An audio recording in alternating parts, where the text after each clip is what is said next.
Namaskar and welcome back to our video lecture series. Today we are going to learn poem, that is poem number 3rd, and it is for the student of English. And title of this poem is Uphill. uh, का अर्थ होता है स्वर्ग, and it is written by Christina Rossetti. First of all, we have to know about Christina Rossetti.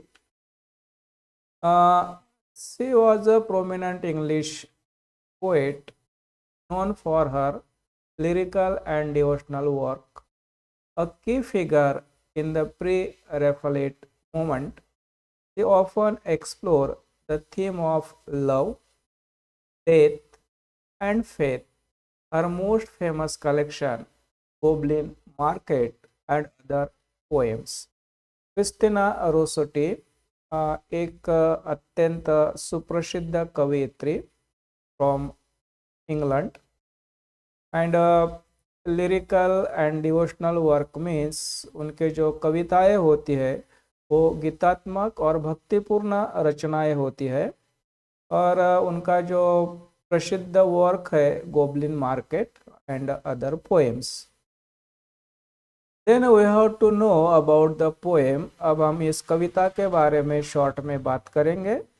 Uphill by the Rossetti is a short poem about life's journey written as a conversation. It uses the image of a climb a hill to show life's struggle and the hope of finding rest and peace in the end.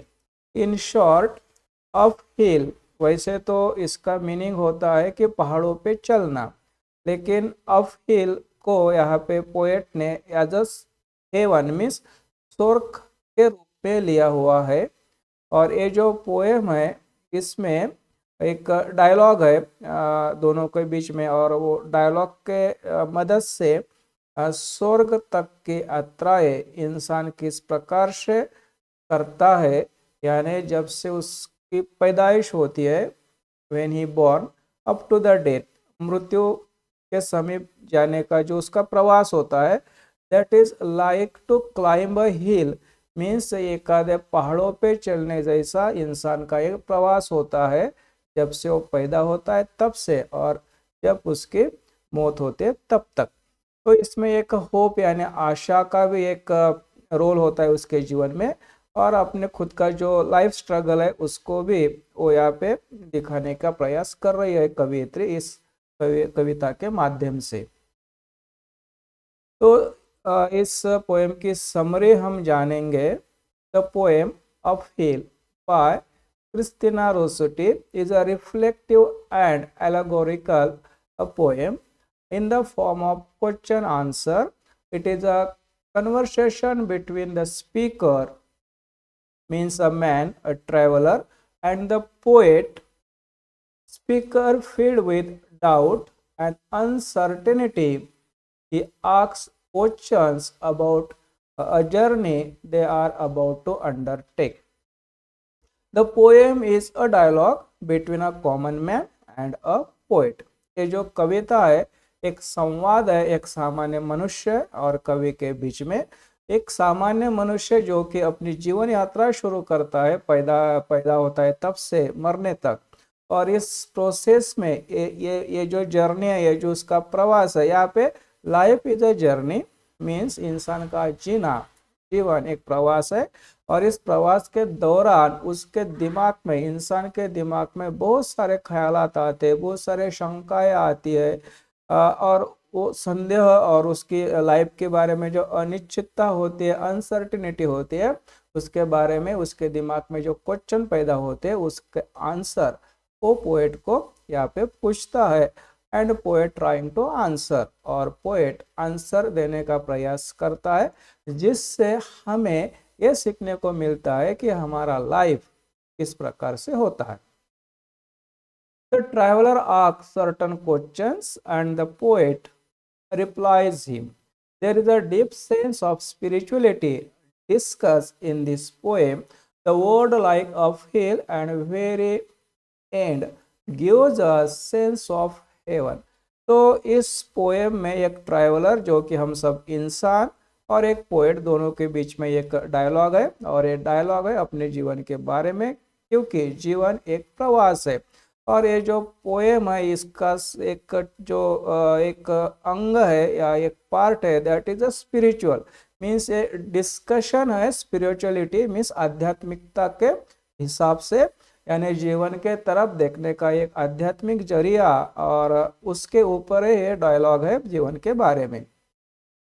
The traveller asks whether the road lead the hill.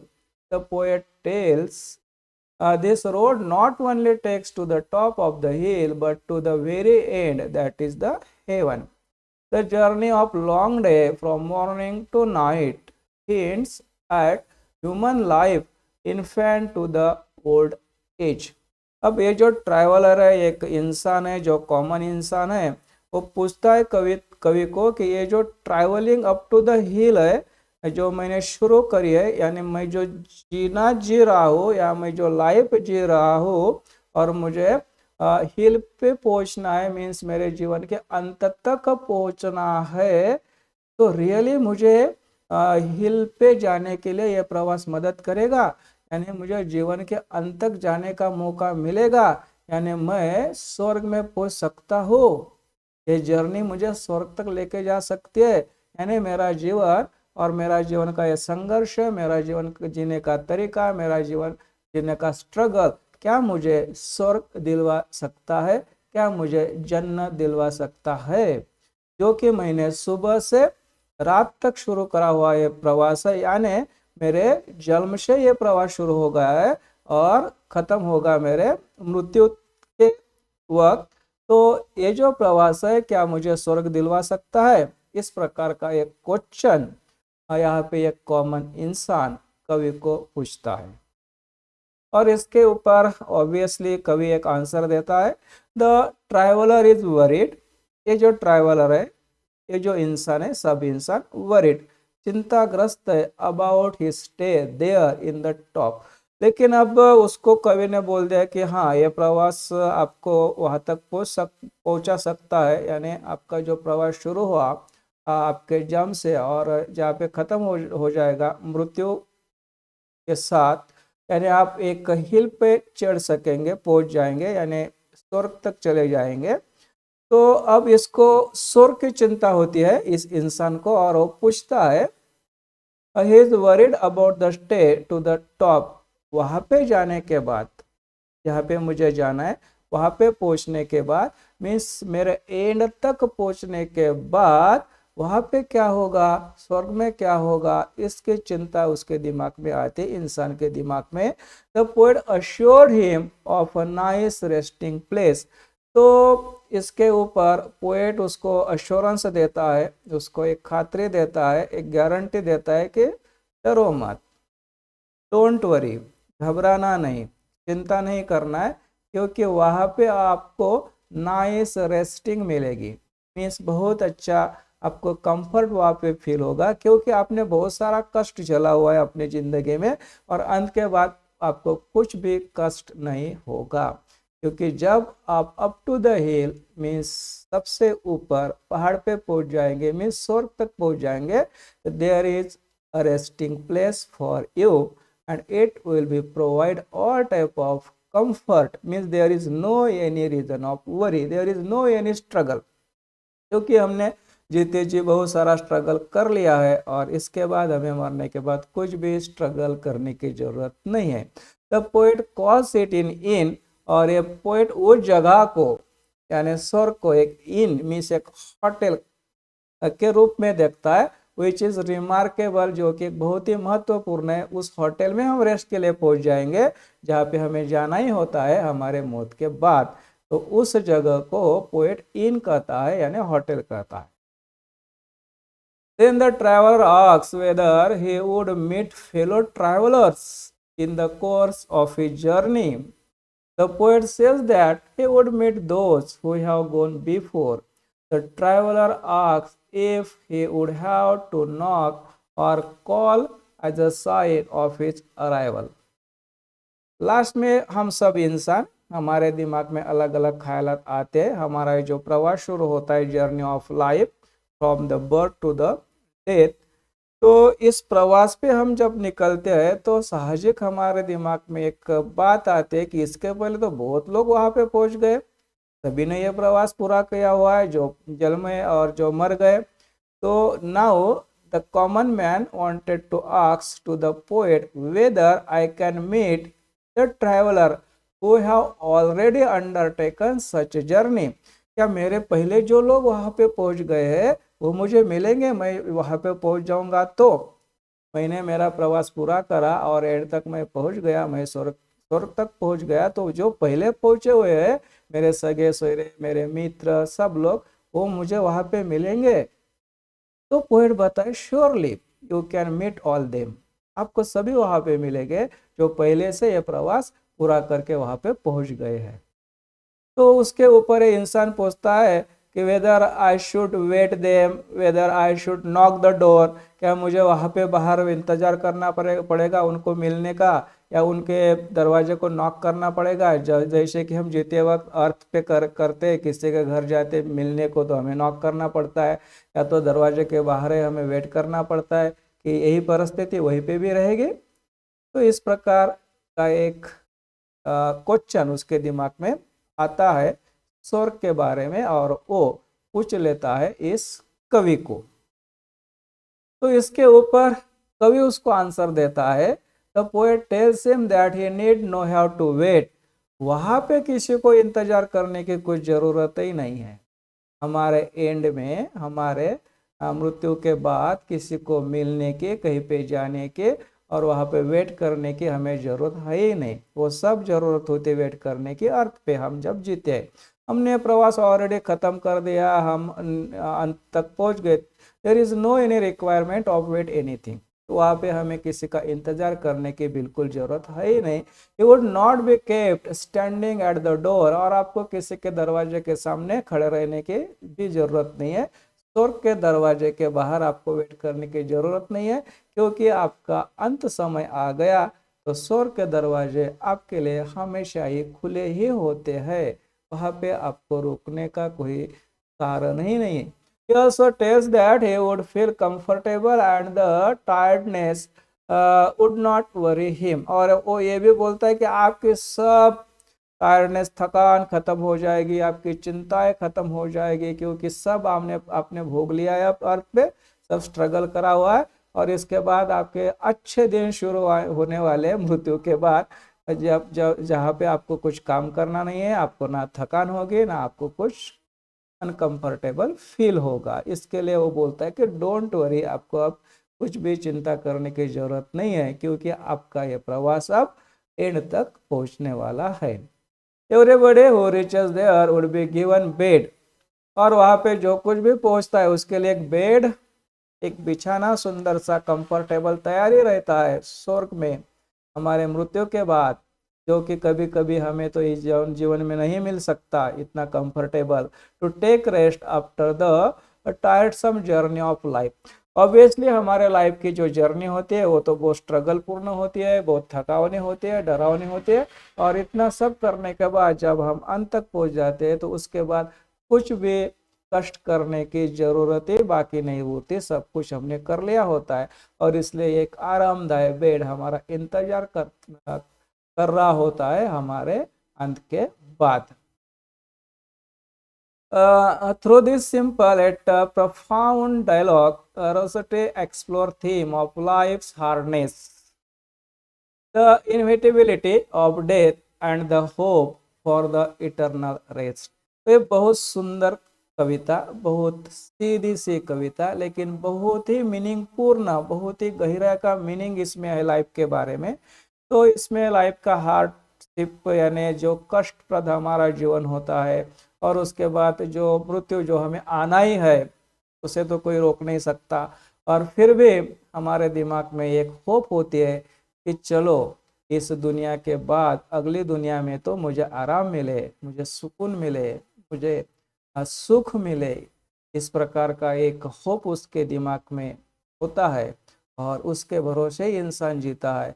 और कभी भी उसे assure करता है कि don't worry, आपको सब सुख वहां पे मिलेगा, क्योंकि जितना भी कष्ट करना था, जितना भी दुख झेलना था, वो आपने सब पूरा किया इस अर्थ पे। और अब आपके जीवन के अंत के साथ साथ आपकी सब प्रॉब्लम्स, आपके सब स्ट्रगल खत्म हो गया। और अब आपको एक ही काम है, वो सिर्फ रेस्ट करना, रेस्ट करना और रेस्ट ही करना। The poem reassures the reader that despite the difficulties of life, there is a place of comfort and belonging waiting at the end of the journey. Uphill offers a message of hope and solace to those grappling with the life's challenges and uncertainties. तो ये बहुत सुंदर poem, जिसमें हमारा जो struggle है life का, उसको रेखांकित किया है। और अब ये स्ट्रगल डिफिकल्टीज खत्म होने के बाद हमें कंफर्ट मिलेगा फिर, लेकिन कब? हमारे जीवन के अंत में। और वहाँ पे हमें कुछ करना नहीं है, सब ऐशो आराम वहाँ पे मिलेगा और हम बहुत अच्छे सुख के साथ वहाँ पे रुकेंगे, रह सकेंगे, क्योंकि जितना भी हमने करना था, भोगना था, झेलना था, वो हमने सब कर लिया है। और अब हम एंड तक पहुँच गए, जहाँ पे शांति ही शांति है, सुख ही सुख है। तो इस प्रकार एक after life, life after life means जिंदगी के बाद की जिंदगी, जिसे हम आसान शब्दों में जन्नत कहते हैं या तो स्वर्ग कहते हैं, उसको यहाँ पे चित्रित करने का प्रयास कविता के माध्यम से कवि ने करा है। तो लास्ट में हम इस पोएम के ऊपर सब कुछ क्वेश्चंस डिस्कस करेंगे। पहला क्वेश्चन है, what does the in offer? तो ये इन यानी होटल हमें क्या ऑफर करेगा स्वर्ग में? Comfort and security. वहाँ पे सब कुछ अच्छा रहेगा और सिक्योरिटी भी रहेगी, वहाँ पे कुछ डरने की बात ही नहीं रहेगी। जो सिक्योरिटी हमें जीते जी अर्थ पे नहीं मिली, वो सिक्योरिटी हमें मरने के बाद मिलेगी। वैसे भी मरने के बाद हम सिक्योर ही होते हैं, सुरक्षित ही होते हैं। What is the nature of journey to be undertaken? किस प्रकार से ये प्रवास है? It is difficult and long. Really, life का प्रवास बहुत ही डिफिकल्ट है, बहुत ही लंबा है, बहुत ही कष्टप्रद है। और ये प्रवास तो हमें सभी को करना ही है, क्योंकि हम इंसान हैं। Why do you think the speaker asks so many question? उसके दिमाग में बहुत सारे क्वेश्चन क्यों आते हैं इंसान के दिमाग में? Because he is field with doubt and uncertainty about the journey. क्योंकि लाइफ के बारे में उसके दिमाग में बहुत शंकाएं होती है, बहुत डिफिकल्टी होती है। और इस लाइफ प्रोसेस से, जिसे हम जर्नी प्रवास कहते हैं, उसको बहुत इसके एक दुखकारक अनुभव उसके पास होते हैं, और इसलिए उसके दिमाग में बहुत सारे प्रश्न अपने जीवन के बारे में होते हैं। Who are the wayfarers who have gone before? Means हमारे पहले जिन लोगों ने ये जीवन का प्रवास पूरा किया हुआ है, वो कौन है? ऑब्वियसली वो लोग डेड है। जो वहाँ पे ऑलरेडी इस प्रवास को पूरा करके चले गए हैं, उसे हम मृत लोग बोलते हैं, यानी डेड लोग बोलते हैं। और what might the inn at the end of the road stand for? ये जो अपहिल का रोड खत्म हो जाएगा, उसके बाद एक रहने के लिए हमें इन यानी होटल मिलेगा। वो क्या है? Obviously that is heaven. वही तो स्वर्ग है, वही तो जन्नत। और लास्ट में, what does the road symbolize? इस पोएम में जिस रोड के बाद प्रवास करने के लिए, हिल तक चढ़ने के लिए जिस रोड की बात आई है, वो रोड क्या है? ऑब्वियसली वो रोड है हमारा लाइफ। और उस लाइफ का प्रवास हो जाएगा इन तक,